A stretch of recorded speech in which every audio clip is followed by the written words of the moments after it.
Part 45. The Prince is Very Fierce. Author, Guan Gongzi. Chapter 441. In the dead silence of the hall, everyone's eyes were focused on the paunchy Yang Yingxiang. Faced with so many requests for help from officials, talented people, and great scholars, Yang Yingxiang sat up a little straighter, with an elder's friendly smile on his face, and raised his hand. His Majesty Su said something serious. Bai Lun just wants to make friends through literature. Since the Crown Prince is not in the mood, let's stop here and go back and sit down.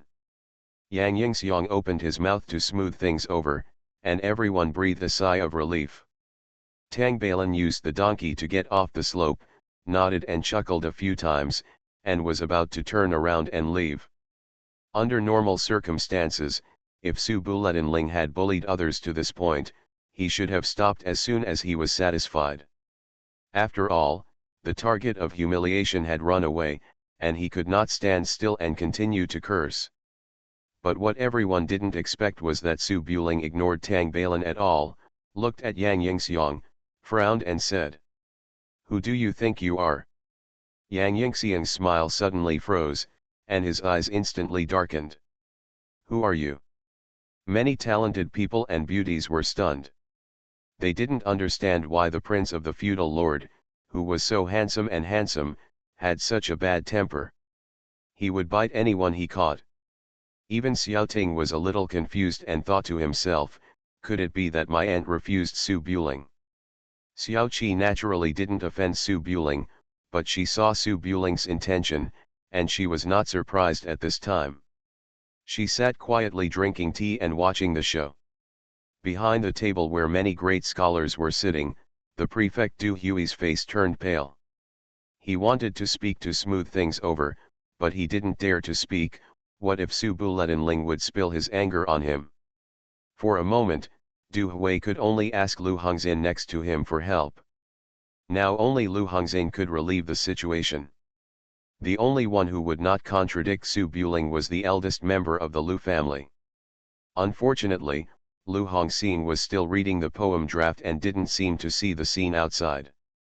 Facing hundreds of pairs of eyes and Su Buling's merciless contempt, Yang Yingxiang clenched his hands tightly under the table. No one could smooth things over.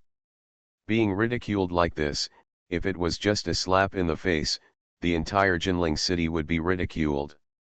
People laughed to death. A few days ago, he gave Su Buling face to the person who killed him, but now he was so kind-hearted that he was so ignorant of praise. Is he, Yang Yingxiang, really afraid of a vassal prince whose hometown is thousands of miles away?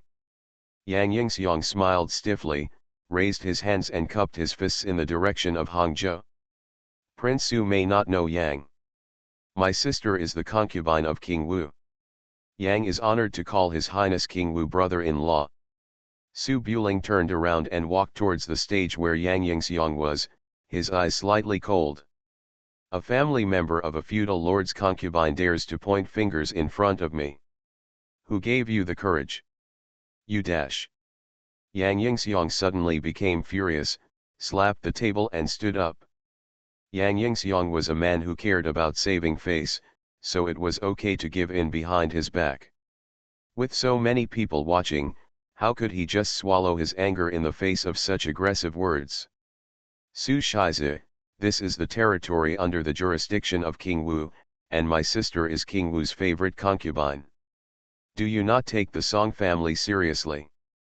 Yang Yingxiang's face was gloomy, and he immediately moved the royal family out to suppress them.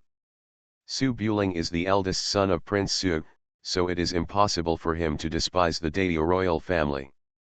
Unfortunately, Su Buling did not accept the move.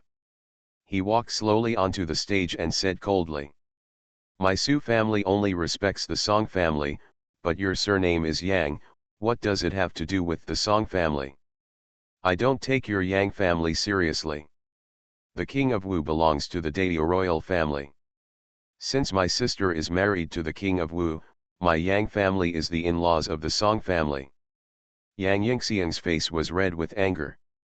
It was impossible for his Yang family to compare with King Su in all aspects. He could not come down after being humiliated like this. He could only kill his kinship with King Wu and asked. You say my Yang family has nothing to do with the Song family, but what does your Su family have to do with the Song family? Su Buling walked closer and said coldly, you mean, my Su family has nothing to do with the Song family? When the prefect Du Hui heard this, his expression suddenly changed, and he thought to himself that something was not right. The king with a different surname had a special status.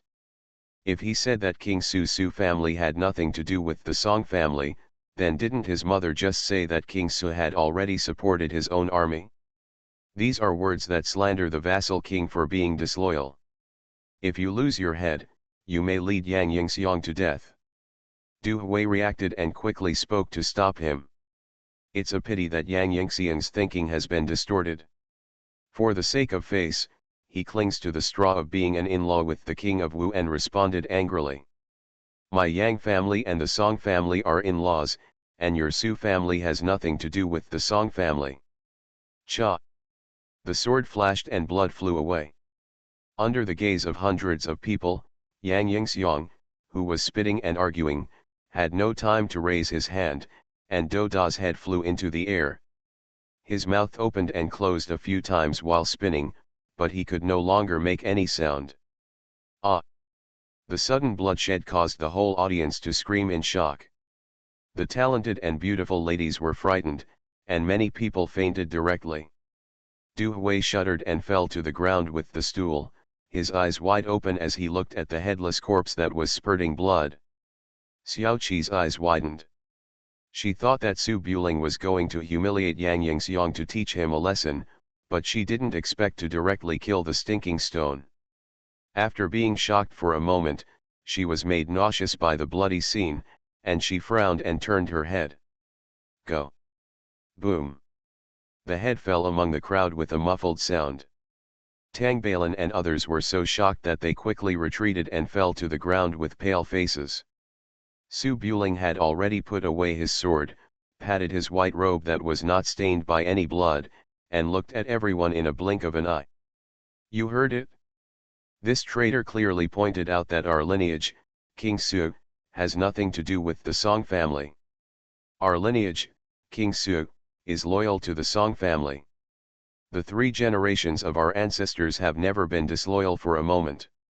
Your Majesty is also loyal to our lineage, King Su. Both kindness and power are worthy of my father and brother. Now that I have been instigated and slandered by a villain, I really deserve to die. Many scholars and talented people were so frightened that they couldn't think of anything to say. The prefect Du Hui was sprayed with blood, and he quickly got up from the ground.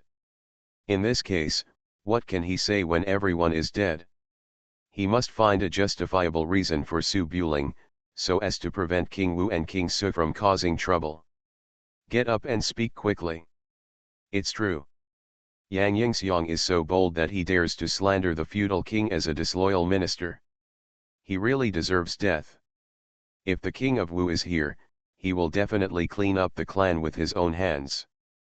Many great Confucian scholars with only fame but no status did not dare to say anything other than nodding. Lu Hongxing, who had been reading the poem manuscript for a long time, finally finished it. He turned his head and saw the headless corpse next to him, and slapped the table with a warm and angry expression. Su Buling, you are too presumptuous. Yang Yingxiang and King Wu are in-laws. Even if you accuse King Su of being disloyal and worthy of death, King Wu should be the one to kill him. How can you do it without permission? Su Buling put away his rebellious expression and bowed honestly to admit his mistake to his future brother-in-law. Your Majesty, I know I was wrong. I was reckless. Lu Hongxin sighed, raised his hand and said, that's all, Yang Yingxiang is seeking death. No wonder you. I will write a letter with all the gentlemen and submit it to the Holy Emperor and King Wu to explain the situation here. If this is not the case next time, go ahead, someone is here. Carry the body down, don't disturb the guests present. Su Buletinling nodded slightly, turned around and walked away. After singing and harmonizing, The local snake that had been entrenched in Jinling for many years died in vain. The hundreds of people present looked pale as they watched Su Buling passing by. They felt mixed emotions in their hearts and didn't know how to evaluate it. It was definitely wrong to say that Fei Yang would be domineering and harm the people. Yang Yingxiang should deserve to die if he secretly did all the bad things, but no one could touch him. Now that he had said something wrong and was being held accountable, hundreds of people were listening. It was useless to bring the matter to the emperor, and the killing was justifiable. But everyone present could see that Su Buling had set a trap for Yang Yingxiang. He seemed to have a hot temper and aggressive attitude, but in fact he was leading Yang Yingxiang down the wrong path. It was too late to explain when he said the wrong thing. Appearing on the scene, provoking, and killing people all flowed smoothly, but in just a few sentences, the scheming behind this violent appearance is really frightening. I'm afraid that when I got up, I had already thought about how to kill Yang Yingxiang. But now that the situation was going on, King Wu had nothing to say when he knew it. Who asked Yang Yingxiang to hand his neck out to be chopped by others? How can you die if you just admit it? Su Buling walked through the crowd, and the talented and beautiful people around him took a few steps back, obviously a little afraid that this handsome man in white would kill two people with just a raised hand. However, in the eyes of many people, there is still some satisfaction in getting rid of harm for the people. Thinking about it carefully, Su Buling was the only one who wanted to kill Yang Yingxiang under the nose of King Wu, and no one else could touch Yang Yingxiang at all. When passing by Xiao Ting, who was stunned by fright, Su Buling turned his head and looked at it. His face became friendly, and he said, "Brother Tang, I was impulsive just now. Aren't you comparing poems? Are you still competing?" Tang Balin's face was ashen, and he felt that his head was not his own. He dared not speak, and waved his hands with a stiff expression. Wang Ruiyang was still calm, and he supported Xiao Ting, who rolled his eyes, nodded slightly and smiled. Seeing that no one was comparing poems to him, Su Buling looked a little disappointed. He nodded lightly and strode out of the crowd. "Thank you to the boss water like a cool night for the reward. Thank you to Mr. Baxian Killer for the 10,000 reward. The prince is very fierce." Author, Guan Guan Gong Zi. Chapter 442. The Prince is Fierce. Chapter 40 of Hidden Dragon Scale Shadow. The Chivalrous Poetry Club was in the middle of a bloodbath, so naturally it couldn't continue. The shock of beheading on the spot was too great for the literati in Jiangnan. After Su Buling left, many talented men and beautiful women ran out of the Jinling Poetry Club with pale faces, and the air was filled with the smell of urine. However, compared to the horror of seeing the murder scene, most people still felt happy. Many people knew how much shit Yang Yingxiang had done behind the scenes to make a fortune so quickly. Just for Nanjing port, the amount of money spent by merchants every year was not a small amount. In the past, it was impossible to say it openly because of the King of Wu behind the scenes. Now Su Buling came to help the people of Jinling get rid of the harm, and everyone from the common people to the wealthy families was naturally grateful. Even if the reason for the murder was a bit far-fetched, no one complained for Yang Yingxiang. On the road back to the Xiao family book club, Su Buling walked slowly, his expression as calm as usual. Xiao Qi was wearing a black scholar's robe, with a few snowflakes falling on her shoulders.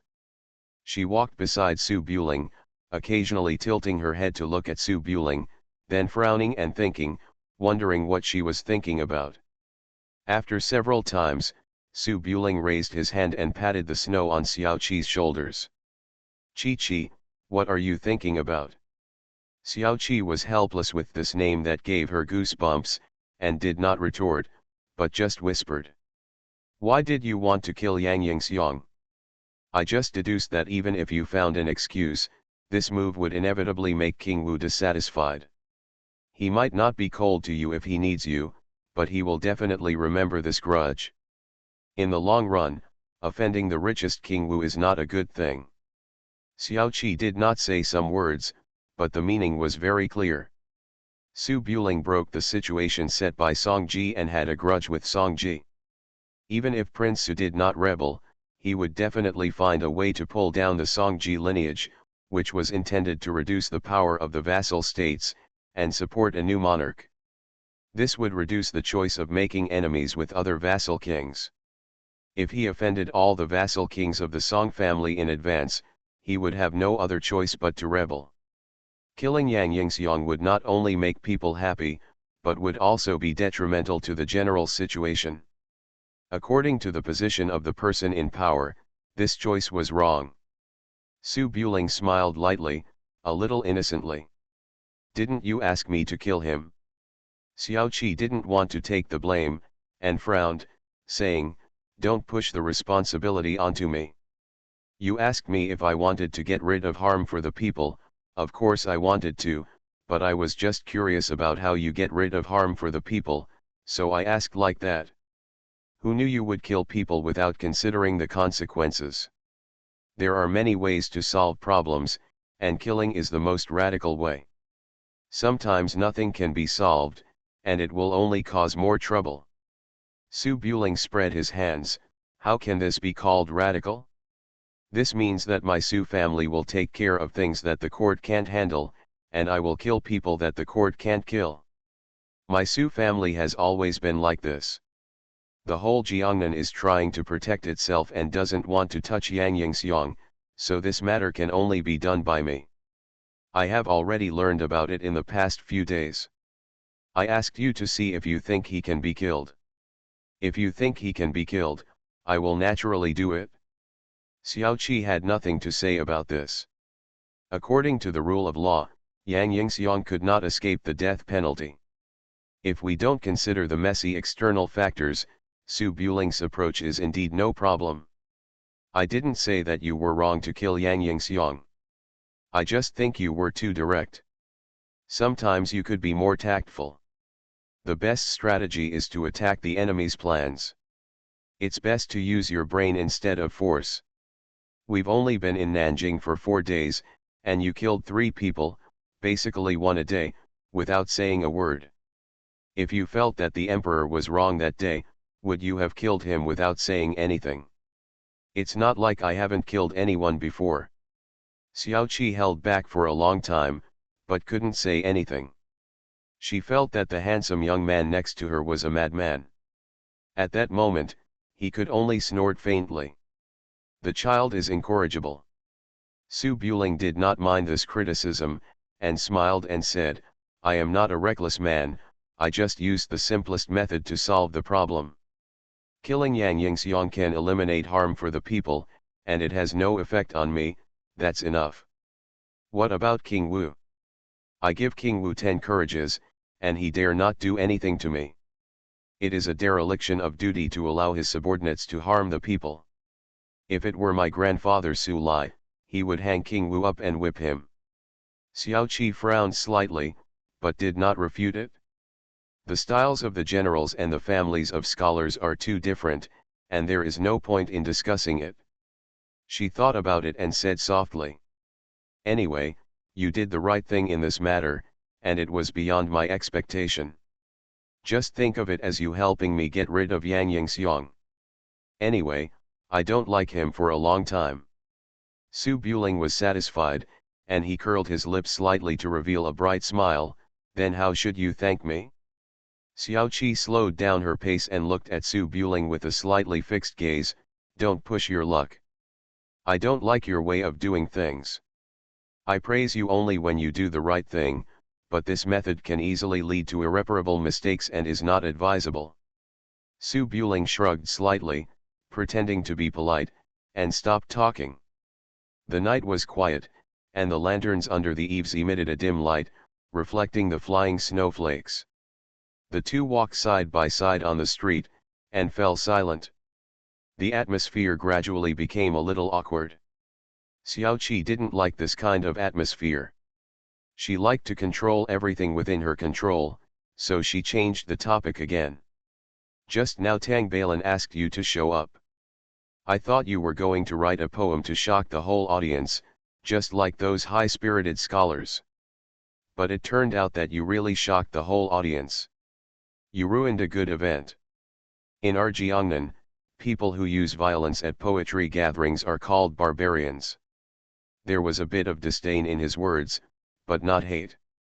Su Buling had already figured out some of Xiao Qi's personality. Just like those strong women, she always taught people a lesson and never said nice things to please men. But if she was really dissatisfied, why would she waste her breath on these nitpicking things? After Su Buling listened quietly, he tilted his head and chuckled. Do you want to hear me read poetry? Xiao Qi's eyes were slightly cold, and she walked to the side. No, tell others about your messy obscene words, I'm not interested. Su Buling sighed, raised his hand to catch a few snowflakes, and said casually. The Zhao guest has a hu tassel, and the wu hook is bright in the frost and snow. The silver saddle shines on the white horse, which is as swift as a meteor. Kill one person every 10 steps, and leave no trace for 1,000 miles. When the matter is done, brush off the clothes and leave, hiding your body and name. The wind and snow are long, and the lights are silent. On the side of the empty street, a young man in white clothes, with a white sheathed long sword hanging from his waist, is a little casual, and recites poems in a calm tone, even a little cynical. Xiao Qi paused, stared at Su Buling in front of him with wide eyes, and opened his mouth slightly, as if he had seen something incomprehensible. Even if I die, my chivalrous spirit will remain, and I will not be ashamed of being a hero in the world. Who can write for you the Taixuan Sutra in your old age? After reciting Xiake Xing, Su Buling turned around and looked at Xiao Qi, who was standing 10 steps away in a daze, raised his eyebrows and showed a bit of pride. Qi, how are you? Are you shocked by your brother? You are listening to novels at Bless Up channel. Wish you happiness and luck. Please subscribe to receive new novels. How do you feel about this novel? Please like and leave a comment. The Prince is very fierce. Author, Guan Gong Zi. Chapter 443. The Crown Prince is very fierce. Chapter 41 of Hidden Dragon Scale Shadow. Chapter 41 Collectibles +1. Xiao Qi took a moment to react. She took another step and looked at the tall young scholar in front of her. It was probably the first time she understood what chivalry meant. Kill one person in 10 steps, leave no trace in 1,000 miles. Xiao Qi muttered softly for a moment, then walked to Su Buling, with a slightly strange look in her eyes, and asked tentatively. Did you write this? Su Bulenling was not so thick-skinned and chuckled, I copied it. Is he copying Li Qingzhao again? Li Qingzhao is not only a bitter woman who has experienced many vicissitudes of life, but also a martial arts master who is decisive in killing. Well, Su Buling couldn't explain it. Xiao Qi saw that Su Buling didn't say anything, so she didn't ask any more questions and thought for a moment, why didn't you take out this poem at the poetry meeting just now? And the ones you wrote for Xiang'er will be famous forever. Excellent work. Su Buling shook his head and pointed at himself. Look at your future husband-in-law. He has an unparalleled appearance, unparalleled martial arts skills, is incredibly wealthy, and holds a high and powerful position. If there is another man who is talented in literature and full of ingenuity, will he let other men live? When Xiao Qi heard such arrogant words, she wanted to retort a few words, but after thinking about it carefully, it seemed that what she said was the truth. God is so unfair. Those are all external and have nothing to do with you innately. You also have shortcomings, and your conduct is not very good. It's not that you have a bad temper, it's just that you are a bit lustful. I'm not a saint. Moreover, saints have said that food and sex are the nature of food. If you insist on finding a shortcoming for me, then I can't explain it. Su Buling sighed and looked like he was following you. Xiao Qi has a calm personality by nature, but she obviously felt a little unable to control the situation at this time. No matter what she said, she couldn't say anything to Su Buling, so she simply shut her mouth. The book club was not far from the place where the poetry meeting was held. It was already after get-off work and all the clerks had gone back. Only the old shopkeeper who was the janitor was left sitting under an oil lamp, reading books by the light. When the two of them walked to the door of the book club, Su Buletinling stopped and watched Xiao Qi go in. Xiao Qi stepped up the steps, looked at the wind and snow outside the eaves, and said a polite word. "It's dark and the road is slippery. Do you want to go up there and take a seat?" When Su Buling heard this, he showed a meaningful smile, nodded, and walked into the library. Only then did Xiao Qi realize that something was wrong. She thought Su Buling would politely refuse, but unexpectedly she actually ran up. Fortunately, there is a guest room on the third floor, and the Lu family is a bit far away from here. If it snows heavily, stay here for a while. It's okay to stay for one night. It was already dark, the maids had all gone to bed, and the guards were guarding downstairs. There was no sound on the third floor, it was very quiet. Xiao Qi went up the stairs to the third floor. When walking through the corridor, she pointed to a wing next to her. "You can sleep here tonight. I'm a little tired. Go to bed early." With that said, he walked to his room. Su Buling had no intention of going back to the house to sleep. He followed Xiao Qi and said with a smile, "Didn't you say you should come up and sit down?" Xiao Qi frowned slightly, but couldn't say anything, so she had no choice but to take Su Buling to her room. The boudoir where I stayed temporarily in Jinling was not very large, with soft walls, screens, embroidered beds, tables, and chairs, and nothing else, and it was a bit delicate. With the windows open, you can see the lights on the Qinhua River, and a bit of cold wind blows in. Xiao Qi came to the window and closed it, lit the candle with a fire stick, raised her hand to hook the hair beside her ears, hesitated for a moment, and then silently walked to the table to make tea. Hua hua. The room was quiet, with only a man and a woman alone.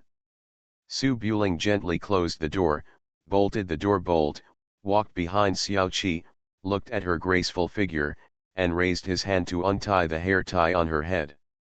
The silky black hair suddenly fell down and draped on her back.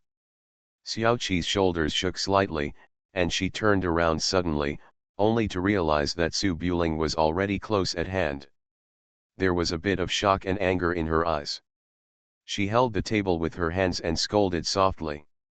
"What you do?" Su Buling held the hairband with an innocent look in his eyes. "We've already gone back to the house, and you're still dressed like a man. It's weird." Xiao Qi's long hair was draped over her shoulders, her bright cheeks, which were exactly the same as Xiang Er's, showed a slight blush, and she stared with a pair of apricot eyes. "Get out of here. It's all here." Su Buling had no intention of going out. He raised his hand to lift the hair around Xiao Qi's ears and said softly, "Baby, don't make trouble." Xiao Qi heard this sentence in the palace. She couldn't help but tremble in her heart. There was an annoyed look in her eyes. She raised her hand and slapped Su Buling's hand away. "I'm not your baby. I haven't settled the accounts with you about what happened in the palace last time. You really liked this title last time. Let me think about it. Well, you still called me good brother. My waist almost broke. Spit." Xiao Qi was a little anxious. She saw that Su Buling was planning something evil. She was so confused that she turned around and wanted to leave, but Su Buling held her shoulders and sat down on the table. Xiao Qi is a prostitute, even if she is full of wisdom and tricks. What can she do when she meets an unreasonable man? She raised her hand and pushed Su Buling's chest, making an angry look. "You are presumptuous. I am not that kind of woman. If you do this again, I will call someone." "What kind of resistance is this?" Su Buling saw that Xiao Qi was a little confused and her resistance was not very fierce, so she naturally became stronger. She stroked her delicate cheeks with her fingers and smiled gently. I know you're not that kind of woman, but it's pointless to just stand there. You're not annoying anyway. As she spoke, her hand slid down her neck and landed on her collar. You. Xiao Qi grabbed Su Buling's hand. Even though she was forcibly restraining herself, her face still blushed a little. She gritted her teeth and said, "Stop it. If you push me any further, I... What can you do? Bite me." Su Buling stared at Xiao Qi's eyes, unscrupulous, a bit like a street ruffian.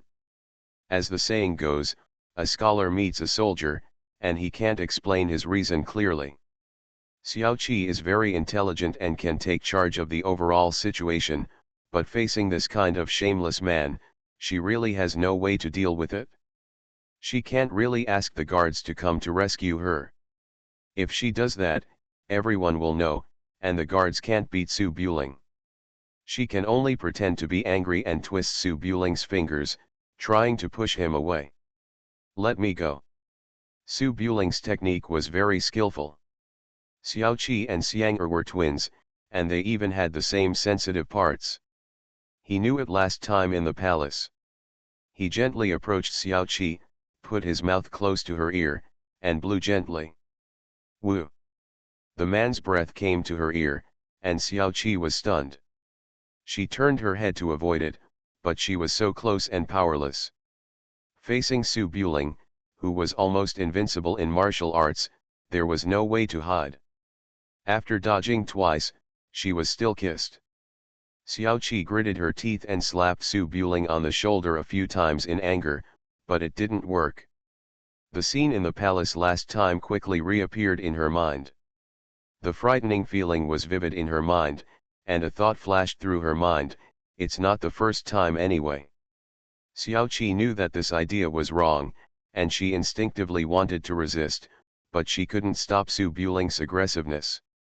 After several unsuccessful resistances, she had to close her eyes tightly and put on a heartbroken and dead look, not catering to or avoiding, trying to make Su Buling, who still had a bit of gentlemanly style, feel reluctant to stop. It's a pity that Xiang Er had used this trick dozens of times, and Su Buling was used to it, and it also had a little more intimacy from the baby. Woo! The wind and snow fluttered outside the window, and the clothes in the room gradually faded. Xiao Qi's breathing became more and more rapid, and she was as full of juice as Xiang Er. There were some beads of sweat on her forehead. She still used her last bit of rationality to resist, tightly grasping the thin pants and refusing to let go. I don't know how long it took. Su Buling saw that Xiao Qi couldn't take the last step, and didn't want to really force it. He loosened his lips and stood up straight, sighing. "Well, I won't push it any further. Miss Xiao, go to bed early." He turned around and left.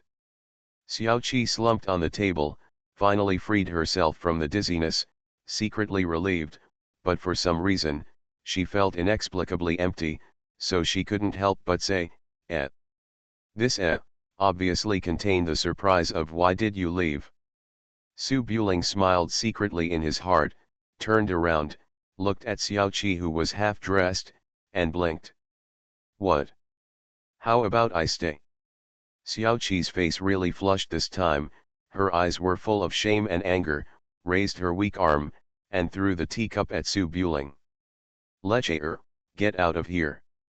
Su Buling caught the teacup, smiled softly, walked out of the room and closed the door. The room became quiet, with only an ups and downs of breathing. Xiao Qi's face kept changing between shame and anger, and she kept blaming Su Buling for his audacity in her heart. It was unknown how long it took for her to recover. Maybe it was indeed because of what she had experienced in the palace before, Xiao Qi's anger was not as big as she imagined. After recovering, her mood actually calmed down. She stood there thinking for a long time, and just said a faint padash, and then closed her robe silently. Only when she lowered her head did Xiao Qi realize that the middle door was wide open with two large white balls. Not only was the binding cloth strip missing, but even the black belly band was also gone. Ah dash. Xiaoqi quickly hugged her clothes tightly and looked down on the ground, but she only saw the cloth strip and no trace of the belly band. This bastard, could it be? Xiaoqi's face was cold, and she stood up and wanted to chase him to get her underwear back, but at this time, she didn't dare to run to provoke Su Buling. She stood there for a long time, and finally swallowed her anger and silently inserted the bolt. Thank you for the reward from all say in your eyes. I will adjust my status today, so I will update twice. I'm really sorry Orts. The prince is very fierce. Author, Guan Guan Gong Zi.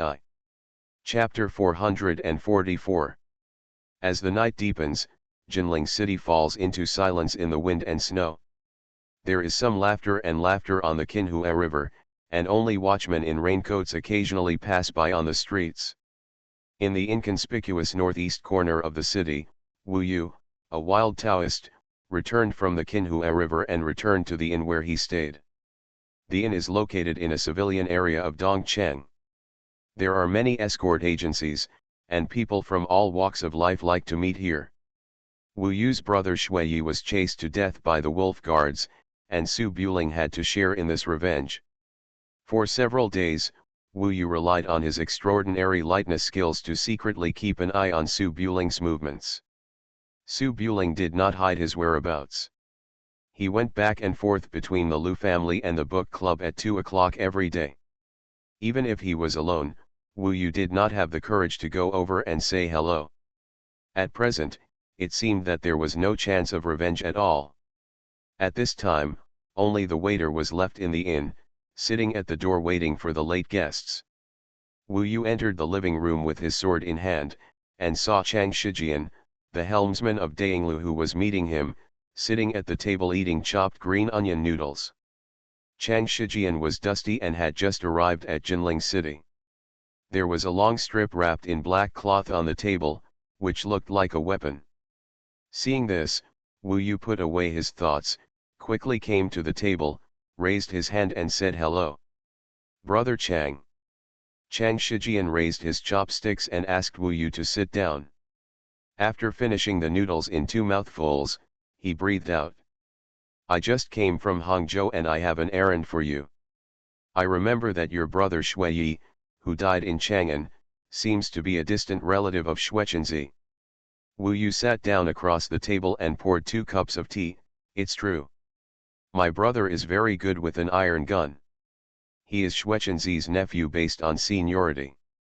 However, the Liuhe family has a big business and the Xue family has disciples everywhere. Yes, the relationship is not close. At the beginning of the year, I was looking for a master for my niece, Xiao Dehua, who caught Xuechenzi's eye because of her good talent. I had been in contact with Xuechenzi for 2 days based on this relationship, and I was able to talk to him. Chang Shijian nodded and pushed the sword wrapped in black cloth on the table to Wu Yu. I asked people from the Wang family to inquire a few days ago. The remaining 2 jade articles are all in Su Buling's hands. They have to find a way to get them back. The people above discussed it and it was not easy for King Wu to do anything. He wanted Xue Buling to do it. Chenzi will do it. You are the best in Qinggong, and you know Xuechenzi, so rush to Suzhou as soon as possible. When Wu Yu heard this, his eyes narrowed slightly and he got a little closer. Let Xuechenzi kill people and seize jade. Chang Shijian looked helpless and waved his hand. Xuechenzi is not stupid. How could he help King Wu kill Prince Su?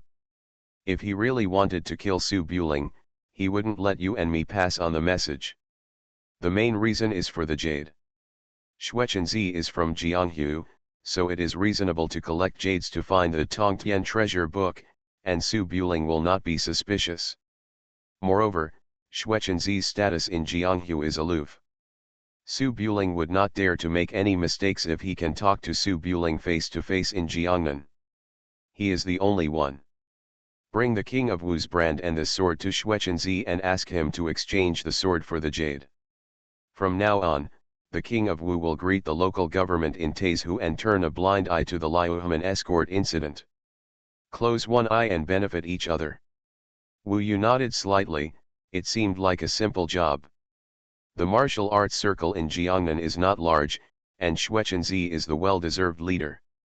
The Liuhe spear pioneered by the Liuhe sect where he works is still a compulsory martial art for Dao's army. Basically, anyone who joins the army knows how to use it. For this reason, Dao's military generals all respected Xuechenzi.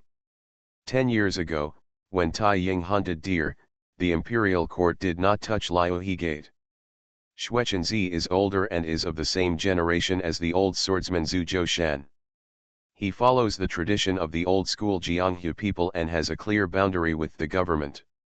His main job is to help merchants in the south of the Yangtze River. Jianghu escorts generally don't look at what's in the box and will deliver it to you after receiving the money. Therefore, many large smugglers will ask private escorts to help escort you. If the government cannot collect taxes, they will naturally intercept you and cause trouble along the way. If King Wu said hello to the Taizhu government and turned a blind eye to the guards guarding Liuhe Gate, Xuechenzi would not want to conflict with the government, so he would naturally be happy. And exchanging the treasured sword with Su Buling for the jade would not hurt the harmony. With Xuechenzi's reputation as the two heroes with iron guns, Su Buling probably wouldn't dare not give him face. Wild Taoist Wu Yu rubbed his fingers, slid the sword on the table in front of him, and said with a frown. Tonight, Su Buling killed Yang Yingxiang. Does Brother Chang know about this?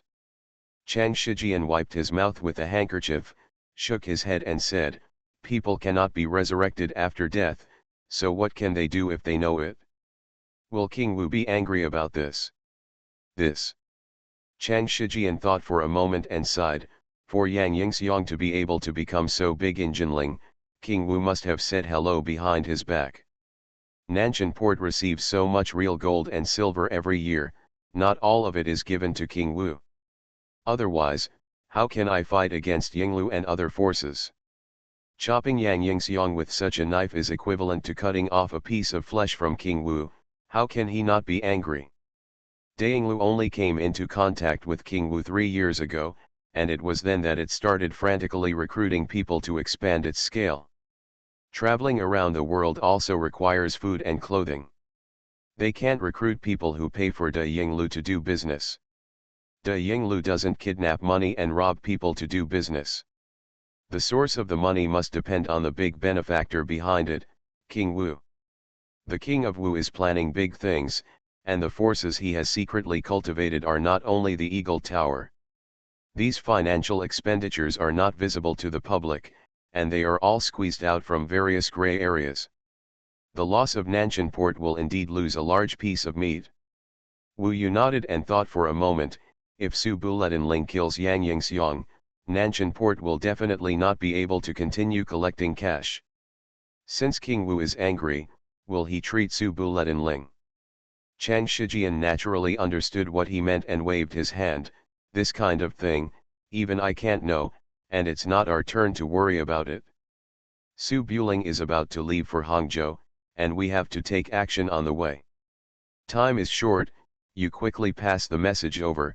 By the way, tell Xuechenzi to be careful, don't kill Su Buling by mistake, the higher UPS have specifically warned about this. Wu Yu listened quietly to Chang Shijian's instructions, tapped the sword on the table with his fingers, rolled his eyes a few times, and then nodded. Brother Chang, don't worry, just leave it to me. After speaking, he stood up and walked out of the inn quickly with the long sword wrapped in black cloth. After Chang Shijian arranged things, he ordered another bowl of noodles, sat at the table and thought for a while, and felt that something was wrong. He got up and went out to tell Wu Yu a few more words, but unfortunately the street was empty, and Wu Yu, who had superb lightness skills, had already disappeared. The prince is very fierce. Author, Guan Gong Zi. Chapter 445. A light snowfall overnight dyed the roofs and walls of Jinling City white. Urchins were trotting in the alley, chasing and playing with small snowballs. The beggar nestled in the corner of the alley tightened his tattered quilt, staring at the snowflakes in the sky with numb eyes. It rarely snows in Jiangnan, and it is the first time in recent years that the snow is heavy enough to make snowballs. Madam, why are there so many beggars? The snow is so heavy this year, I'm afraid many people will freeze to death. Yunu held a small umbrella and walked behind Lu Hongluan. Occasionally he took out a few coins and threw them into the broken bowl of the beggar on the street. After walking from the Lu family's mansion, all the money in his wallet was gone. Lu Hongluan was holding a food box on her wrist, wearing a fox fur coat over her light blue dress, her emerald green earrings were swaying in the wind and snow, and there was a hint of sadness on her mature cheeks. She originally liked the snowy scene outside, but she never expected to encounter a bunch of beggars with sallow faces and skinny muscles. It was difficult to see these in Chang'an, and there was no such scene in Jinling City when she was a child. Only then did she realize the water disease in autumn. How serious? I'll go back later and ask my eldest brother to set up more porridge shops outside the city. If God doesn't like it, there's nothing we can do. Lu Hongluan sighed quietly. A woman couldn't do anything except feel pity. She didn't stop along the way and quickly came to the alley behind the Xiao family library. Before dawn this morning, Lu Hongluan got up early, ran to the kitchen and cooked some delicious food, and then took Yunu out to find Su Buling. Yunu heard about what happened at the poetry meeting last night and knew that Madame didn't like Su Buling killing people. She thought Madame was here to cause trouble for Su Buling. After thinking about it, she walked behind and said, "The young prince killed Yang Yingxiang to eliminate harm for the people. Madame, don't blame the young prince. I blame him for what he did. He didn't come back all night. I'm afraid something happened to him. Come and take a look. The young prince and Miss Xiao are together, how could something happen? It's just because I'm with Xiao Qi." Lu Hongluan was about to say something, but suddenly realized something was wrong and quickly shut her mouth. Yunu grew up with Lu Hongluan and knew his wife's temper best. When she saw Lu Hongluan's appearance, she understood what she meant and secretly smiled. It was still early. Lu Hongluan came to the back alley of the library, and happened to see Xiao Qi standing at the window on the third floor, combing her smooth long hair with a wooden comb, staring at the snowy scenery of Jinling City, her face also a little solemn.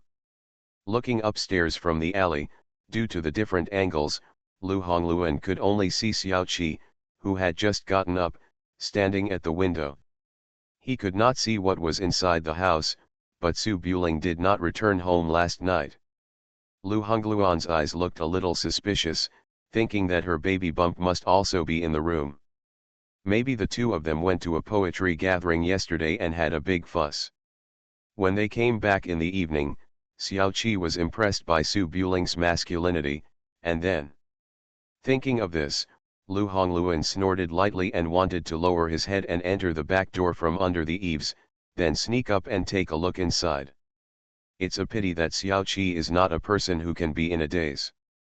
After seeing Mrs. Lu walking over from the corner of her eye, she looked down and said with a smile, "Hongluan, why are you here?"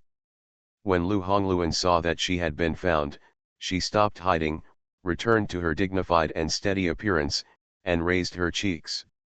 "Miss, did your child fall asleep at your place last night?" Xiao Qi's pretty face stiffened slightly. Su Buling wanted to sleep in her room last night. She scolded Su Buling harshly and kicked him out, but she still took advantage of him. When Mrs. Lu asked, Xiao Qi explained. Su Bulenling slept in the guest room last night. Regarding matters between men and women, Lu Hongluan's mind was sharper than Xiao Qi's, and she immediately responded with a strange look. "Your child will naturally sleep in the guest room. Why should the eldest lady explain this?" Xiao Qi blinked her eyes, but she didn't expect Lu Hongluan to trick her in his words. She smiled calmly and said, "Su Bulenling came over to propose marriage. The matter has not yet been decided. Naturally, some things must be explained clearly." Seeing that Xiao Qi was so frank, Lu Hongluan couldn't continue to criticize Xiao Qi and slowly entered the library. Su Buling had been peeking out of the window and saw Aunt Lu running over to check on the post. He hurriedly hid the black belly band made of excellent fabric in his arms and went out to greet her. As soon as the door opened, Xiao Qi was seen running out of the room, blocking her in front of her, her eyes as cold as ice, and she stretched out her hand. Su Buletin Ling, give me the things back. The expression and tone on her face were the same as those of Xiang before. The lost lotus and hidden carp look exactly the same.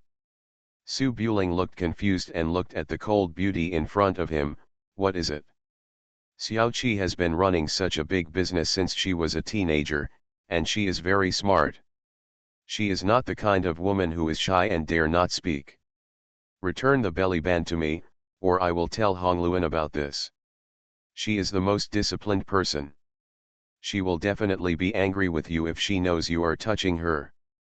Su Buling looked a little helpless and pointed at the stairs. Go ahead and say it. Xiao Qi looked into Su Buling's eyes seriously and focused. You think I don't dare to speak? Su Buling never did this and nodded seriously. Xiao Qi's chest rose and fell several times, and she raised her hand to Su Buling's arms, trying to find it herself, but Su Buling naturally grabbed her wrist and said, there is no intimacy between men and women. Miss, please respect yourself. There were footsteps at the top of the stairs. Xiao Qi couldn't bear it any longer, so she took it back and looked away, snorting lightly. When Lu Hongluan came to the third floor, he naturally didn't want to ask whether the two of them had done anything unusual last night. He took out the meal prepared in the morning, and the three of them ate porridge together in the room and chatted about daily life. Xiao Qi's determination was outstanding. She had just been bullied by Su Buling, and she didn't show any strange expression in front of Lu Hongluan. Lu Hongluan's eyes were a little strange, and he glanced at the two secretly from time to time, as if he was looking for some clues. Su Buling must have eaten the porridge honestly and not interfered with the two beauties. The three of them were doing this. After about half an hour, Hua Jingting, the chief butler of the Xiao family, came up and knocked on the door. Miss. Xiao Qi stood up and went over to hear Hua Jingting whisper something. Su Buling naturally didn't eavesdrop. However, after Xiao Qi listened to the report, her face became a little more serious and she looked back at Su Buling. Seeing this, Su Buling turned his head and asked. Something happened. Xiao Qi frowned, walked to the table, sat down, and said softly. You asked me to inquire about Zhongli Chuchu. The people below made inquiries and just sent the news back. Zhongli Chuchu was in the Hongshan Lake area and somehow provoked the Hongshan water village. I heard from the spies that there were all water bandits in the entire Hongshan Lake. When he came out, he was being chased all over the mountains and plains. Zhongli Chuchu seemed to be trapped. Su Buling frowned. What did she do? Xiao Qi shook her head. I don't know very well. I just heard that the people in Hongshan Water Village went crazy the night before yesterday. Hundreds of water bandits hugged each other and couldn't pull them apart. Hiss. Su Buletin Ling's eyes were filled with shock. Mrs. Lu's face turned red and she was a little curious. Hundreds of men hugging each other, what are they doing? Xiao Qi didn't have the nerve to say it. She frowned slightly and said, I'm afraid some drugs were used to make those water bandits go crazy, and they even wrote arrogantly on the gate of the water village, Nanyu Yejuniang arrived with her disciples the strip. The whole world is about to explode. If that's the case, those two crazy women are probably in serious danger. Do you want me to send someone to take a look? I'll go myself. Su Buling rubbed his forehead. After thinking for a long time, he didn't know how to evaluate it. He was also afraid that the master and the apprentice were out of touch. After getting up and saying goodbye to Lu Hongluan and Xiao Qi, he packed up lightly and took Nightingale towards Hongshan Lake, 200 miles away. Speeding away. You are listening to novels at Bless Up channel. Wish you happiness and luck. Please subscribe to receive new novels. How do you feel about this novel? Please like and leave a comment. The Prince is Very Fierce. Author, Guan Zi. Chapter 446. It was snowing and windy, and the fields were vast. On the official road on the north side of Jinling City, two majestic horses galloped through the wind and snow at an alarming speed. Travelers in the roadside wine shop were startled and looked around. In the blink of an eye, there were only two black spots left in front of them. Most of the horses in the south of the Yangtze River are not big. Compared with Chifeng Ta Shui, who can be called the king of horses in Mobei, even a mule is a bit flattering. This is still the case when Su Buletinling takes care of Nightingale's horse speed and does not run at full speed. The galloping horse's hooves brought up the mud and snow on the ground. Nightingale sat on a tall horse that did not match her body shape. The long sword was hung on the side of the horse. She was covered with a black cloak. Her big braids were flying in a straight line behind her head, her eyes staring at the road ahead. He recounted the information he had just learned. There are about 1,000 people in Hongshan Water Village. People from nearby prefectures and counties sent people to clear it out. However, due to the poor terrain, they returned with no success, and then shelved it. Floods occurred this autumn, and the number of refugees in the south of the Yangtze River surged. Many people fleeing to Hongshan Water Village, it evolved into its current size. In recent months, Hongshan Water Village has been robbed everywhere, and young men from more than a dozen families have been kidnapped, and the amount of money demanded may be millions. Su Buling held the reins, the horse shaft and the weapon hanging on the weapon hook, and he also had a cloak on top of the white robe.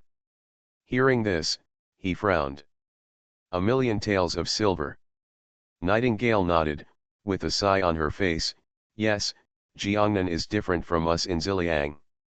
The dozen or so families are still small business families, and they directly spent millions of taels of cash to redeem people, and they didn't even bargain. None. Su Buling nodded, and he understood what it meant to be the richest in the world. The 12 states in Ziliang combined could not compare to Hangzhou, so it seemed that it was not nonsense. What about the others? Are they refugees or bandits who have seen blood? Refugees are still people in essence, and most of them are honest farmers.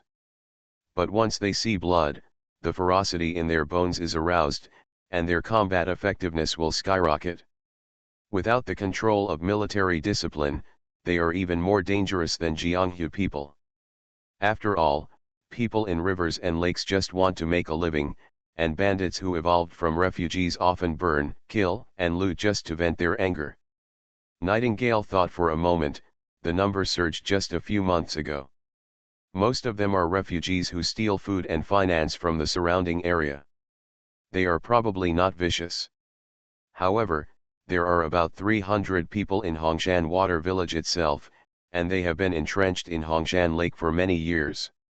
Gathered from Jianghu people, have great fighting power, and the officers and soldiers cannot defeat them. Among them, Sun Qian, the leader of the village, is a famous master in Jiangnan. He also has two brave men, Shi Ying and Ma Sihu. This time, Zhongli Jiju will cause trouble. It's Ma Sihu's men. It seems that he put an aphrodisiac in his dinner, which is very strong. Su Bulow's face darkened, and he lightly slapped Nightingale on the buttocks with his whip. Let's get down to business. Oh. Nightingale curled her lips and continued, because the government in Jiangnan could not be suppressed, Sun Qian was recruited once. Sun Qian wanted a military official at that time, but the court strictly prohibited recruiting bandits, so in the end nothing happened. But judging from this incident, Sun Qian still wants to clear his name. Su Buling nodded lightly, who would be willing to be a gangster who licks blood if he can be cleansed. Taking advantage of the famine to gather so many refugees, I am afraid he also wants to test the pressure of the government in exchange for a recruitment order. Nightingale thought for a moment and asked, Master, Do you want me to transfer the Xiang army from Jiangnan to level Hongshan Lake? Su Buling was a little helpless. I am a vassal prince, and I have to get the tiger talisman from my father to mobilize troops in Suzhou. Today, the Holy Emperor is worried that he can't find an excuse to cut down the vassal. If I mobilize troops without permission in Jiangnan, I will die of joy. Military power was an absolute taboo no matter in that era. Even the Prince Su Buling would not dare to mobilize troops without authorization, let alone the prince. Nightingale thought about it and thought so. She frowned and said, "What should we do?" "Master, kill more than 1,000 bandits by yourself. It is not an exaggeration to say that one is worth 1,000.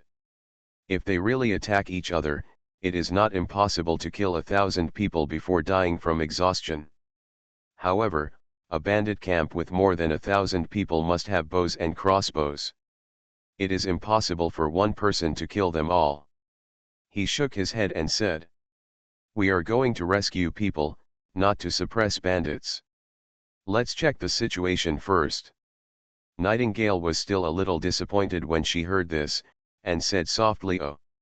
Hundreds of miles away, in the deep mountains and forests on the east side of Hongshan Lake, snowflakes fell on the mountain paths covered with pine needles. A small sparrow flew above the bare branches, looking at the water bandits below who were like a colony of ants, holding swords and guns. Searching among the caves and dead grass, a few angry words came out from time to time. "You bitch, come out here, I will chop you up alive. You're a bitch, you're totally unconscionable. Bah, you humming have the guts to come out for me." Hysterical yelling could be heard everywhere in the mountains and fields. The third boss of Hongshan Water Village was wrapped in a large animal skin coat, his boots stepped on the smooth pine needles, and he kept poking at the grass in the woods with a long knife.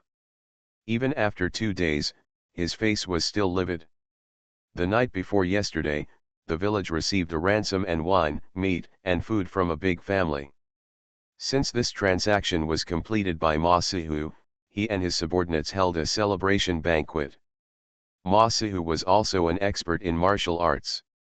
He was very wary of eating when he licked blood from his knife. He had been tested in advance and it was clear that it was not poisonous. Who would have thought that after a few mouthfuls of wine and meat, the brothers would go crazy and hug each other and do all kinds of disgusting things. When he came to his senses, he was still alive. Holding his master in his arms, the poor old scholar was so frightened that he peed all over his crotch.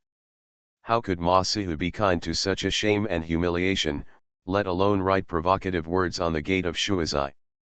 If those two stinky bitches hadn't run so fast, they would have had their skin and cramps hung on the gate of the village. But strangely enough, Hongshan Water Village came out in full force, blocking the mountain area for search. The water village is easy to defend and difficult to attack, and there is only one exit. Unless the two women wandered away from the lake in the winter, otherwise impossible to run. It's a pity that thousands of people took turns searching in the mountains and fields for 2 days, but they couldn't find his whereabouts. It was like disappearing out of thin air. Ma Sihu is in the business of licking blood from the edge of a knife. He never believes in evil. All he can do at the moment is to keep searching until he finds the evil spirit in his heart.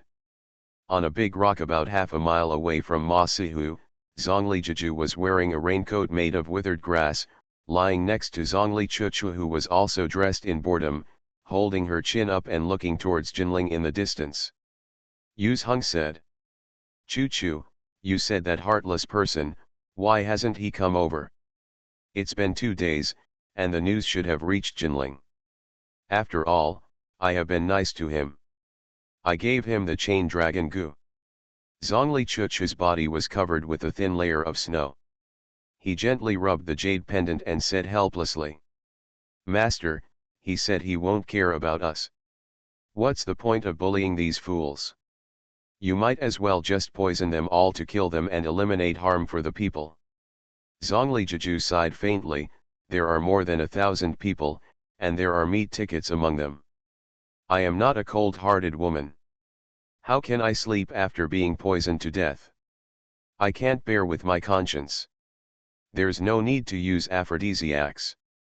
Zhongli Chuchu said, then shuddered, his green eyes full of disgust. It's disgusting. What do you know? Common people and Jianghu people all like to hear such shocking things.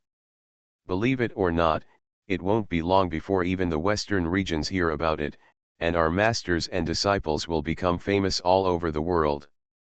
Zhongli Chuchu had nothing to say. She always felt that this reputation was not very pleasing. Thank you to Heart Like a Shadow Boss for the 10,000 reward. The prince is very fierce. Author, Guan Zi. Chapter 447. The cold winter of the 11th year of Zhaohong was destined to be an uneasy time for the court, the world, and the market. The undercurrents between emperors and generals have not yet surfaced, and the suffering of the people in the countryside has just begun to spark into flames. The rivers and lakes have been silent for 10 years because of a few big rocks that suddenly fell into the water. A pool of stagnant water stirred up waves. First, Zulu, the contemporary swordsman, openly appeared in Daying Tower, and then the Junshan Cao family completely defected to the imperial court. The two once powerful swordsmanship families in the world seem to have begun to take sides between the Jianghu and the imperial court. Chen Chong, the spear god who was far away in the northern Xinjiang, went to the northern Qi dynasty alone, and fought a decisive battle with Yan Huilin, the leader of the worship platform, on the Tianshan Mountains. There was no winner, and both of them became the top 10 martial arts leaders in the world. So far, 8 of the 10 Wukui have emerged. Hidden half-immortals such as Eunuchjia and Li Hanzhong have not yet revealed themselves. Who the next Wukui will be has become the focus of discussion among many people in the world. Compared with these things, the stunning beauty Zhongli Chuchu, who had just been selected as the 8 chiefs of Zhaohong, entered the Hongshan water village with her master and drugged hundreds of men, just like a child playing house. But just as Zhongli Juju said, such shocking methods really shocked the entire world.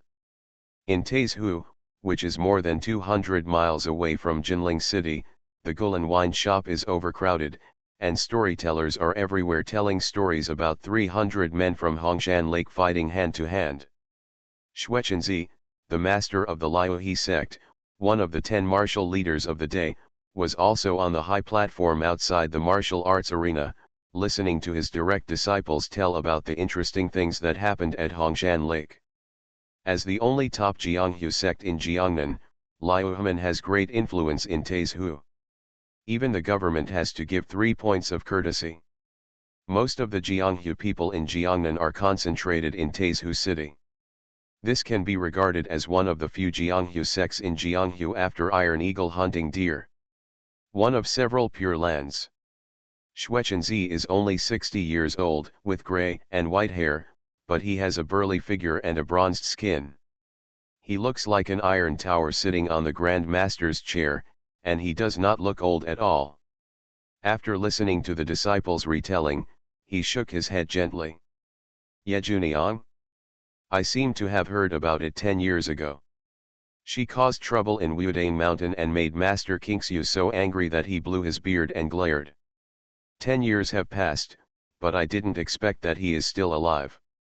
Yes, Sun Qian is also one of the best players in Jiangnan. After being humiliated by Ye Juniang like this, I'm afraid he won't let it go. The young people in the world are so ignorant of what is right and what is right. They take it upon themselves to blame others. Hundreds of disciples were practicing marksmanship on the martial arts field. While Xuechenzi was chatting with his disciples, a disciple came over and whispered softly with a letter of greeting. Master, Wu Yu, a wild Taoist, has come to ask for a meeting. Look. Wu Yu. Xuechenzi frowned. Jianghu people value reputation, and Xuechenzi doesn't think much of Wu Yu, a shady Jianghu guest. As for the distant relative who died at the hands of Wolfguard, he doesn't even bother to ask about it. However, at the beginning of the year, Wu Yu brought a little girl with her.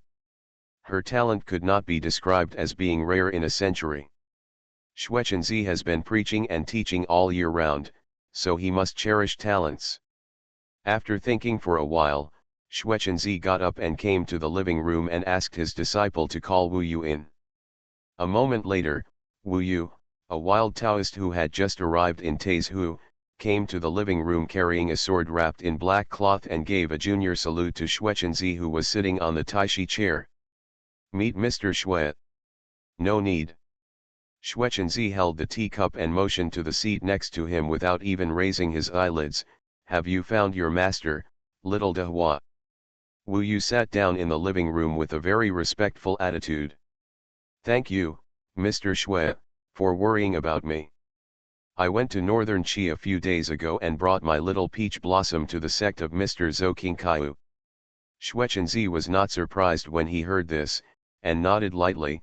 "The line of northern Qi imperial masters has been passed down for a long time, and the martial arts attainments are better than mine. It is appropriate to teach Xiao De Hua. I think that in 10 years, the world's first female martial arts chief will be born. But speaking of it, the old man from Yuelu Mountain is more suitable. After all, northern Qi is an enemy country, so it may be inconvenient to come and go." Wu Yu sighed. "The old god in Yuelu Mountain has never seen the dragon. If he doesn't come to me, I can't find him. Now I'm satisfied. I came to visit Mr. Xue today. I have something to discuss with Mr. Xue." With Wu Yu's status in the world, he was not qualified to talk to Teng Xiao, the shame of Wu Kui. It was obvious that he didn't know how much he weighed. The Liu He sect disciple next to him suddenly frowned. Wu Yu didn't want to be thrown out, so he hurriedly took out a gold medal from his arms. Xuechenzi paused slightly while drinking tea, tilted his head and let the disciple leave the living room. After closing the door, he frowned. "Are you working for King Wu?"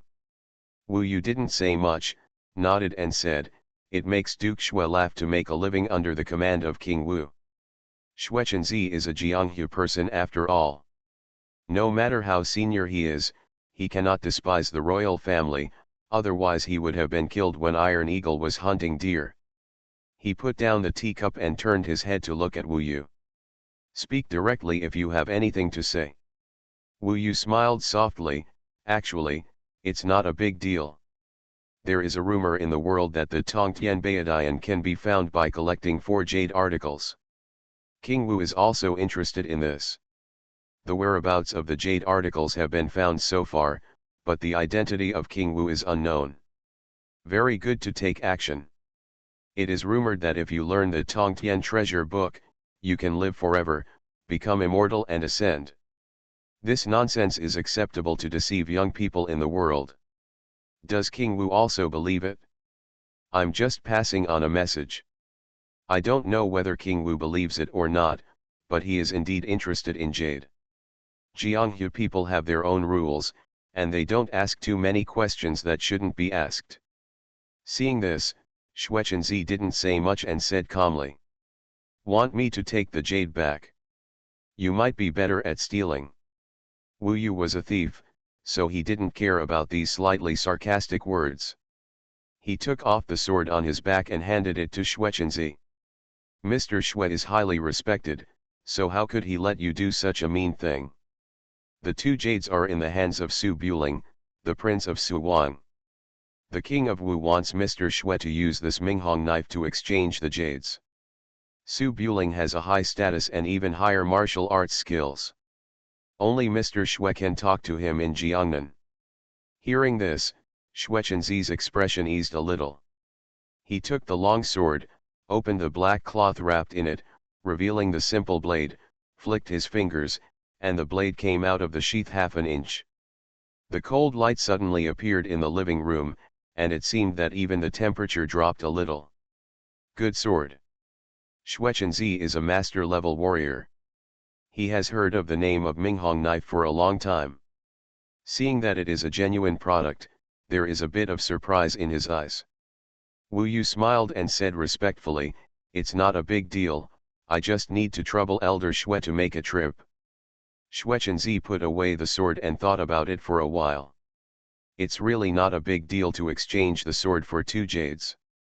Since King Wu has come to ask for help, he can't just refuse directly. He has to give this face. He nodded gently. It's okay. I have nothing to do these days. I can just make a trip. Wu Yu secretly breathed a sigh of relief, looked around, and after making sure that there was no one around, he whispered. King Wu sent me here, and I have an unwelcome request. I have to trouble Elder Xue to make a trip. Xuechenzi put the knife on the table and looked at Wu Yu. Go ahead.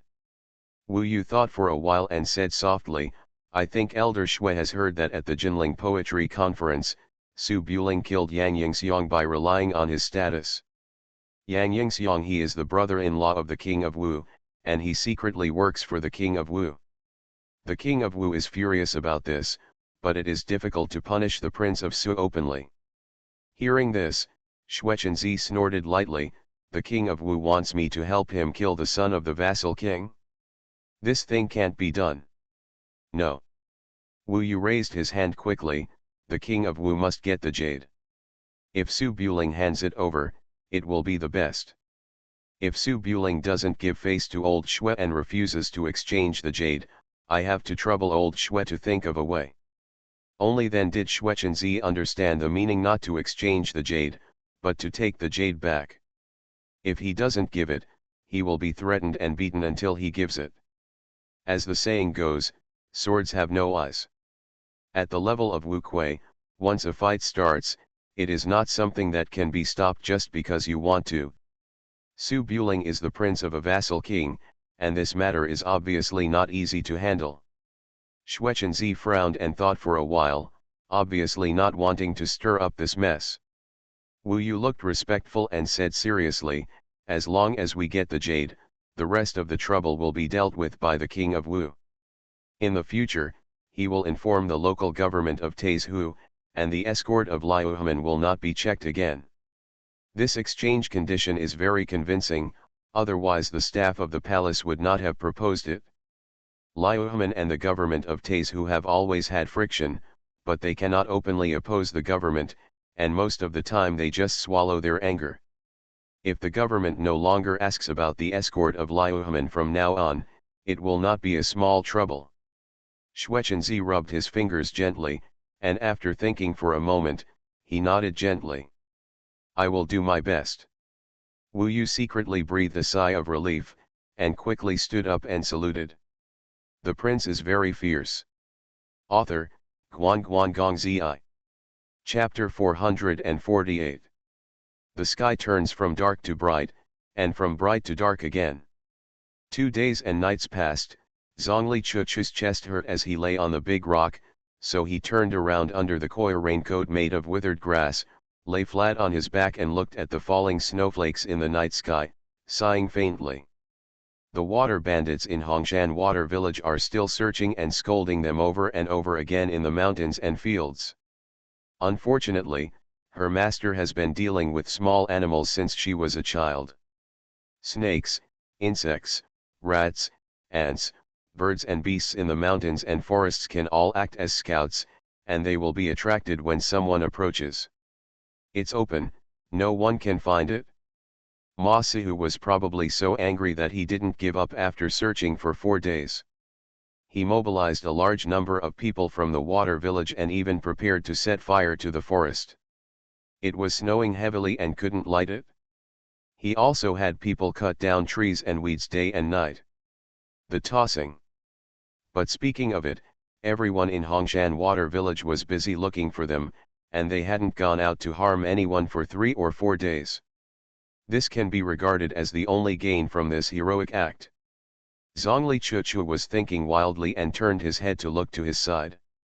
Zhongli Juju still supported her chin with her white hands, lying on the stone, looking at the headless fly in the distance with interest, her legs slightly raised and swaying. Her charming side face looked pleasing to the eye, even her female apprentice they all felt a little ashamed of themselves. Zhongli Chuchu is naturally very good looking, but her stunning exotic face adds too much, while the master has a standard appearance of a Central Plains woman, but is even more bewitching than an exotic beauty like her. After traveling all over the country for so long, the women he has seen have a better temperament than the master. There are a few, but in terms of appearance and figure, I have never seen one who can overpower master. Zhongli Jiju held his chin with his hand and noticed that his apprentice was staring at him. He turned his head and said with a smile, "Chuchu, what's wrong?" Zhongli looked at Chuchu for a moment and suddenly asked, "Master, have you ever liked a man?" Zhongli Jiju blinked his eyes and looked at his apprentice, a little funny. "Why do you ask this?" "It's nothing. I just think that master is so beautiful. It's too wasteful to be alone. I keep fighting with Ningyu. Even if I win, it's meaningless. It's better to find a man who likes me and live my own life." Zhongli Jiju shook his head. "You have to be persistent in doing things. Ningyu, he is not married yet, how can I get married? What if her man is better than mine?" Zhongli Chuchu thought for a moment, frowned and said, "Master, the relationship between a man and a woman should be sincere. How can you compare with others? Furthermore, if you are just wasting your time, you can't wait for Ningyu he to find Ruya Wang and compete with her." "Husband, your original intention was wrong. How young are you? Do you know anything about the relationship between men and women? Worry about your own marriage first." Zhongli Chuchu turned his eyes away and looked at the sky. "I don't like men." Zhongli Jiju smiled, "Really? Then what are you waiting for here?" Zhongli Chuchu frowned slightly and snorted lightly, "Master insists on waiting for Mr. Su to come. I already told him that he won't come. Come on, let's go. If you wait any longer, you will freeze to death here," he said. He turned over and threw aside the dead grass on his body. Zhongli Jiju was actually waiting with his apprentice. Seeing that Zhongli Chuchu had lost his patience, he naturally didn't force himself. He stood up and looked around. Unexpectedly, he found water bandits wandering in the mountains and fields, all holding torches and running towards the water village. There were also people shouting in the direction of the water village. They were too far away to hear clearly. Shouting something. Zhongli Jiju frowned when he saw this, and stood on tiptoes to look in the direction of Hongshan Lake. It was already dark, and he could see the fire behind the mountains in the distance. It seemed to be on fire, but he couldn't see the details. He said doubtfully, "The officers and soldiers are coming. I don't know. If so many water bandits are alerted, I'm afraid a lot of people will come over." Zhongli Chuchu also noticed something was wrong. After standing on the big stone and taking a few glances, he jumped off the stone and, using the darkness to cover his figure, walked toward Hongshan Water Village. Zhongli Jiju's figure rose and fell in the forest, thinking for a moment. "Chuchu, could it be that Su Buling heard the news that we were trapped and brought the officers and soldiers to rescue us?" Zhongli Chuchu's eyes lit up slightly, but immediately his expression became tangled, and he frowned and said, "It's possible, but what can we do? We are fine at all. If Mr. Su knows that we are messing around and asks him to spend a lot of time mobilizing troops, he will probably never pay attention to us in this life." "How can you say that? He is a member of the imperial court and should have suppressed the bandits. The two of us dragged the water bandits here and gave the officers and soldiers a chance to sneak in. For such a great contribution, he should thank me." Zhongli Jiju comforted his apprentice, then quickened his pace and walked through the mountains and forests to the outskirts of the lakeside water village. The scene they saw made the two women's hair stand on end. "I saw flames rising into the sky in the huge water village in the distance. Water bandits armed with knives and torches were running around. Their scoldings and roars could be heard half a mile away. The firelight turned the water into crimson. Countless corpses were hung on the wooden walls and watchtowers outside the water village. Some were only shot in the eye sockets and throats by feather arrows, and even a whole corpse was left. Most of the other corpses were too horrific to look at.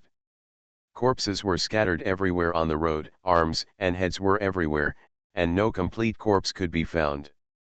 The scene of Shura's purgatory made the little sparrows accompanying him fly back into the forest in fright. The master and the disciple both stopped and turned pale. If the wounds on the corpse were not caused by sharp blades, they would have thought that a pack of wolves from Mobei had crossed the border and caused such a scene. Zhongli Chuchu held up her skirt to avoid being stained with blood. She glanced around and saw only the bodies of the water bandits but no officers and soldiers.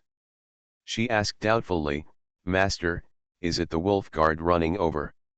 Unless Song Ying comes with Tiankui camp, there is no way he will be unscathed." Zhongli Jiju was a little apprehensive. After thinking about it, he took out a few small bottles from his waist and took them in his hands before stepping into the water village where blood flowed freely. The water fortress with chaotic buildings was a mess, and no one cared about whether there were intruders on the outside. People outside held torches and gathered in the center, while people in the center ran away like crazy. The firelight and thick smoke obscured the entire building. Partial sight, unable to see where the opponent is.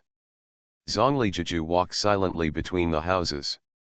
Just as he approached the center of the water village, he suddenly heard a strong wind blowing in front of him.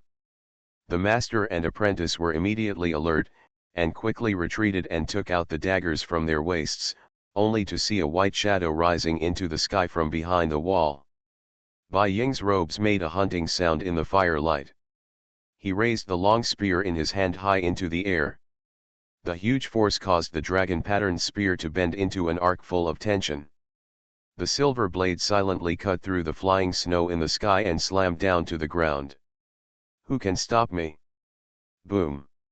Stone bricks exploded and flew apart, and the wall collapsed. In the Shuazai square behind the wall, Ma Sihu and Quartz were lying on the ground, split into two. The man in white clothes, not stained with blood, holds a long spear with a dragon pattern in his hand. Shuofeng points diagonally at the ground, and strides forward among the corpses on the ground. Sun Qian was holding a big sword, and there were nearly 100 water bandits beside him. At this time, they gathered together and retreated to the rear hall with a pale face. You are listening to Novels at Bless Up channel. Wish you happiness and luck. Please subscribe to receive new novels. How do you feel about this novel? Please like and leave a comment. The Prince is Very Fierce. Author, Guan Gong Zi. Chapter 449. At dusk, Hongshan Water Village was still peaceful. Ma Sihu's brothers were searching for Ye Juniang outside. Village leader Sun Qian was in a bad mood because of what happened a few days ago. He kept scolding the military advisor in charge of the water village defense and asked the people in the village to strengthen the defense and check the granary to avoid being exploited again. On the dirt road outside Hongshan Lake, two horses stopped beside the wooden frame with human skin hanging on it. Su Buling walked up to it and looked at it for a few times, then nodded and said, "It should be here." Nightingale took the weapon from the side of the horse and was a little worried. There is no village in front and no shop behind, how can I find out the situation? The two arrived at Hongshan Lake yesterday. They wanted to find out the situation of Hongshan Water Village and then look for the trapped Zhongli master and apprentice. Unfortunately, the people in the villages around Hongshan Lake where the water bandits were rioting had either joined the bandits or moved away long ago.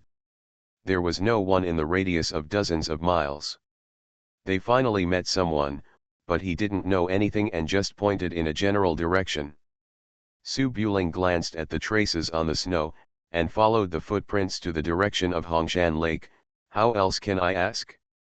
Ask someone, he said, and then he gently squeezed the horse's belly and headed towards the lake. There were dense forests on both sides, and the winding road was very bad.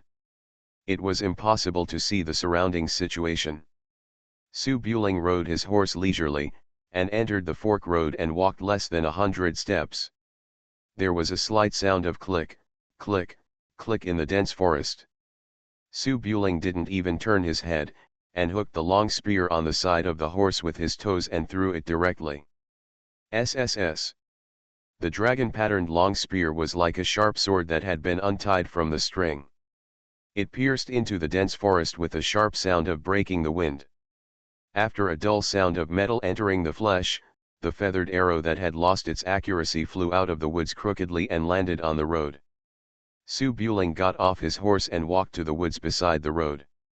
The pirate who was hiding in the treetops and shooting a bow was nailed to the tree by a long spear through the chest.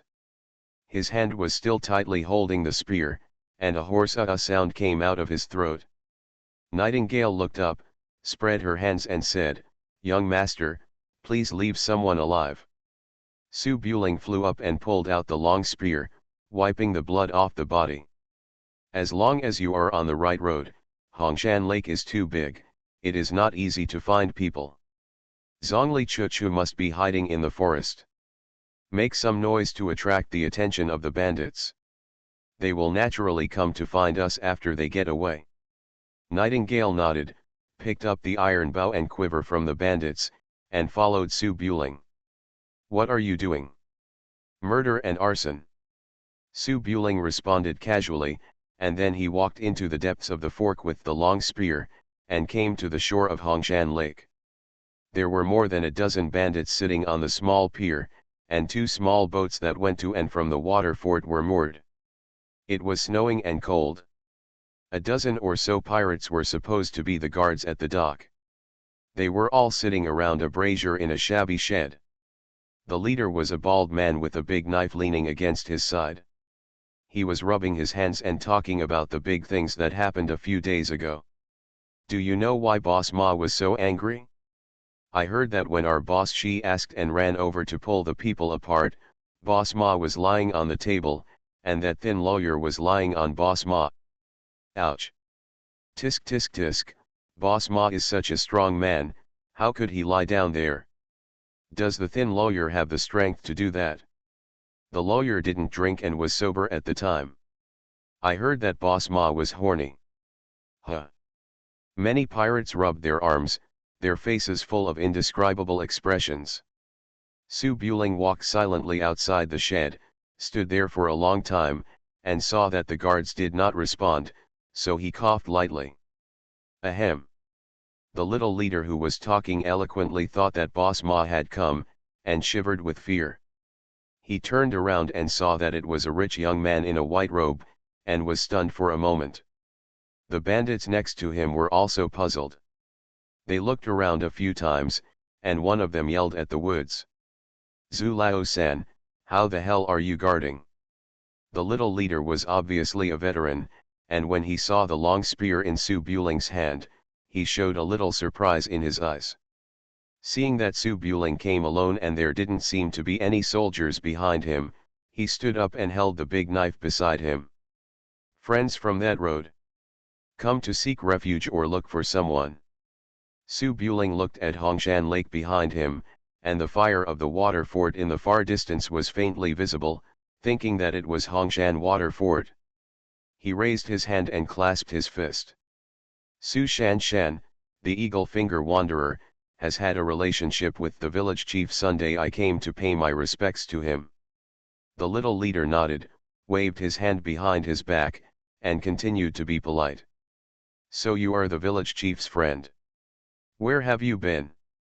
I have never heard of the name of the Eagle Finger Wanderer before." There was still a clever one among the minions.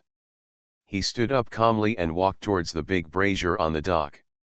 The brazier was used to send messages.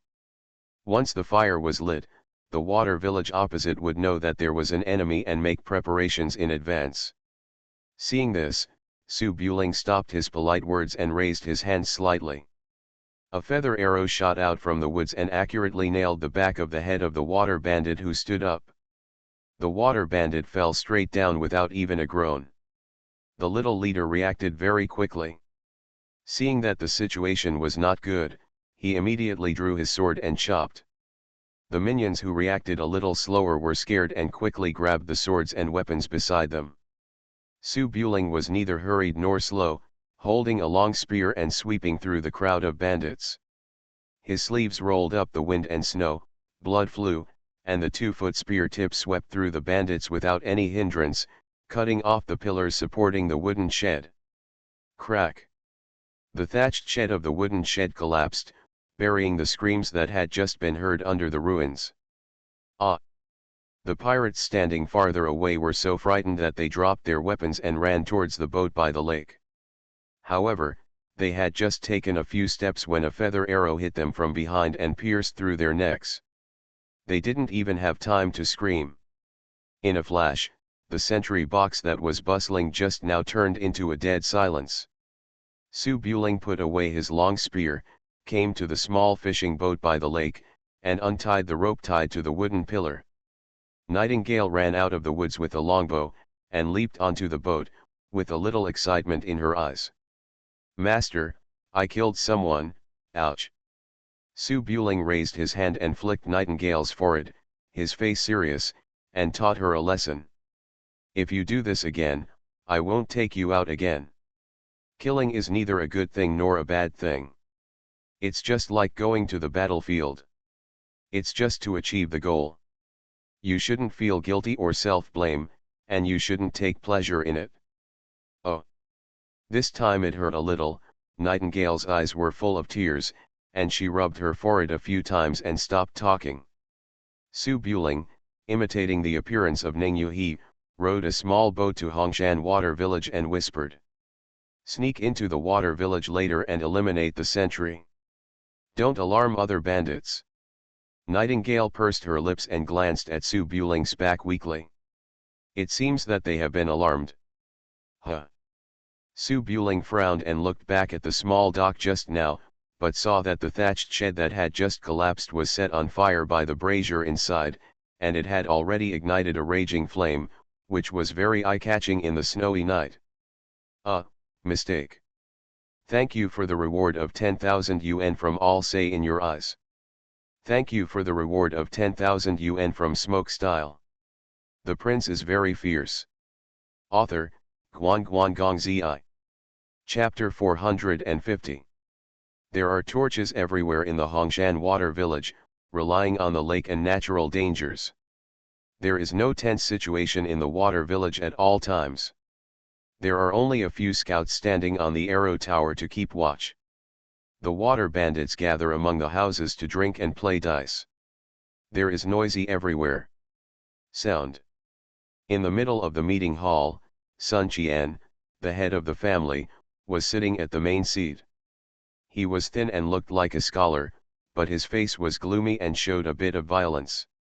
The third child, Ma Sihu, has not come back yet.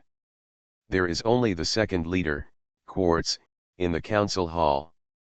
Quartz's figure is several times thicker than Sun Qian. She is the kind who doesn't look very smart. At this time, she was still laughing at Ma Sihu a few days ago. The thing is said with spitting words. Sun Qian was annoyed and slapped the armrest with slight annoyance. "You still have the heart to laugh. You have managed to recruit more than 1,000 people and have a good reputation. I am in contact with the big shots in Jiangnan. In a few days, the three of us brothers will be able to find a good job. The result is not bad, but we turned around and lost like this. I can't even manage 1,000 people. If there are 10,000 or 100,000 people in the future, how can others trust me?"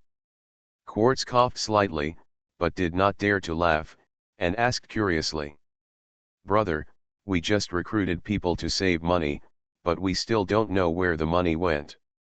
The brothers stayed in the village with suspicion, thinking that the three of us had divided it secretly. "You should tell me the truth, so that I can give it to them. Soothe the whole thing." Sun Qian really couldn't communicate with this brother who had more meat than brains, so he waved his hand and said, "The time has not come yet, just wait. Ye Juniang has probably escaped long ago, let the third child come back to find a way to kidnap some meat tickets." While he was talking, there was suddenly running and shouting outside the conference hall. "Enemy attack!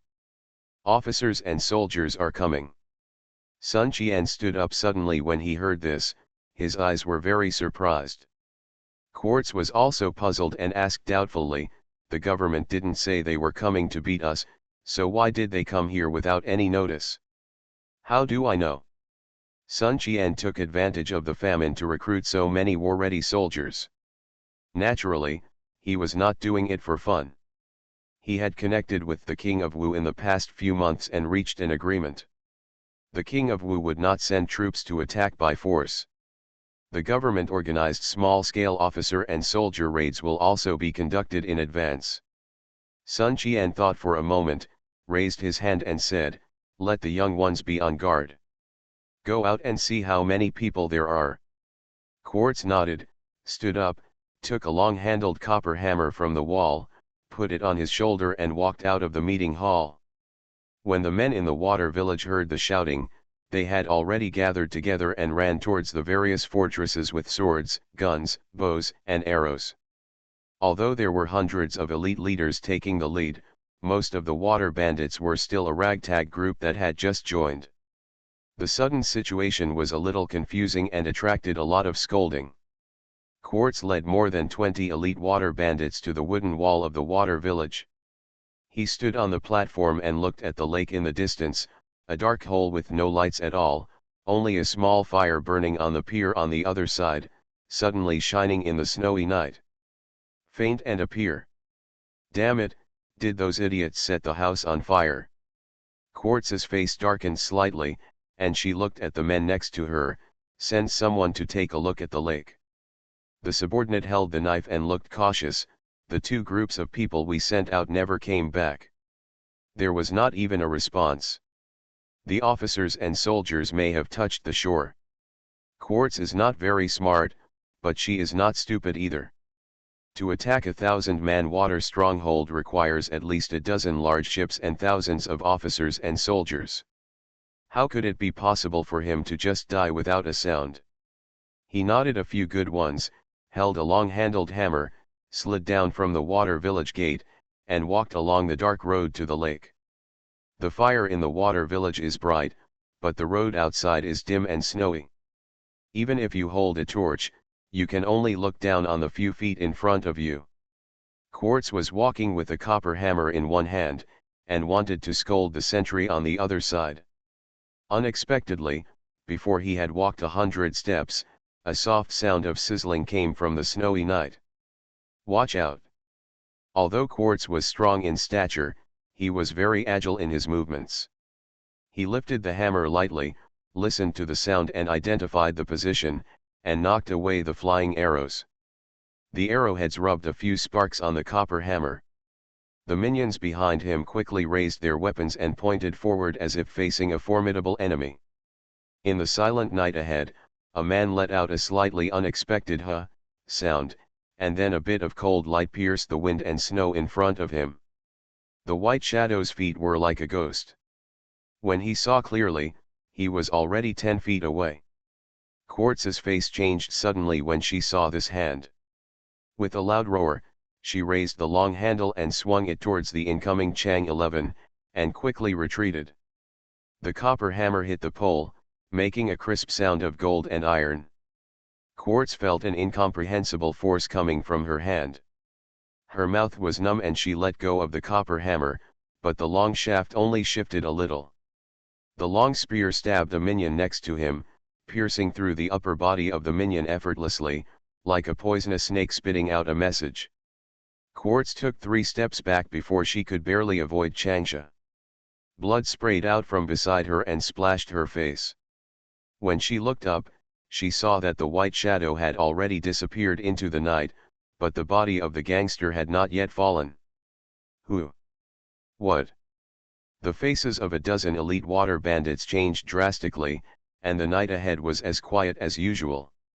If it weren't for the corpses of their companions still spewing blood, no one would have doubted that they were hallucinations. Withdraw. The quartz copper hammer fell 3 steps in front of him, but he didn't dare to step forward to pick it up.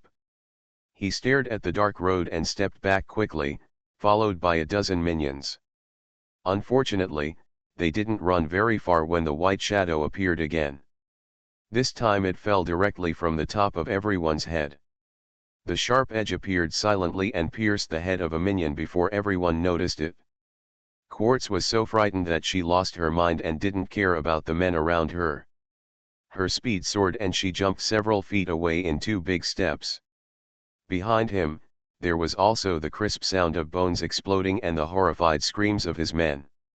In just one breath, after 2 soft sounds of swish, there was no movement behind him. Quartz still didn't see clearly what the other party was. He looked back while running wildly, and what was chasing him from behind was the long-handled copper hammer he threw on the ground. As soon as he turned around, it hit him in the back, and the huge force stretched his body. The quartz flew out and rolled several times on the snow. Blood rushed to his throat, and Quartz's face turned red instantly. Fortunately, people who have been walking in the rivers and lakes all year round will have some life-saving measures. Their chests and backs are padded with armor plates, and they are covered in fat, so their spines are not broken. He got up and continued running, shouting, "Fire the arrow! Fire the arrow!" Whispering, rustling.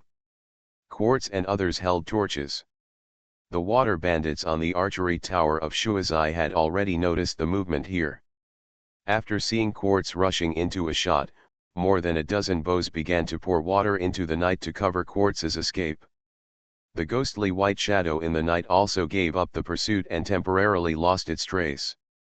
After several waves of arrows, the injured Shiying was pulled up to the gate of the village. More than 100 water bandits armed with swords and weapons stood behind the wall. Several warships sailed out of the dock, preparing to cut off the escape route of the officers and soldiers. The archers drew their bows like the full moon, searching for traces of the white shadow in the night.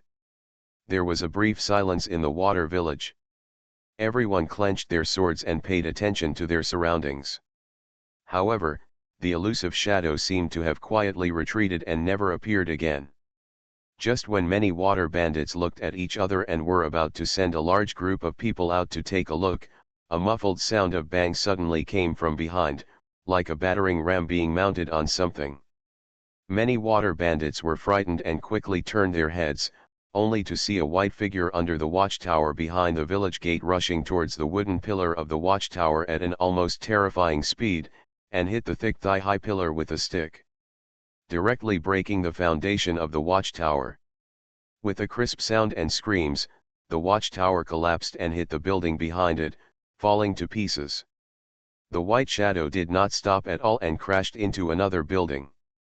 The archer reacted, turned the arrow, and fired into the water village.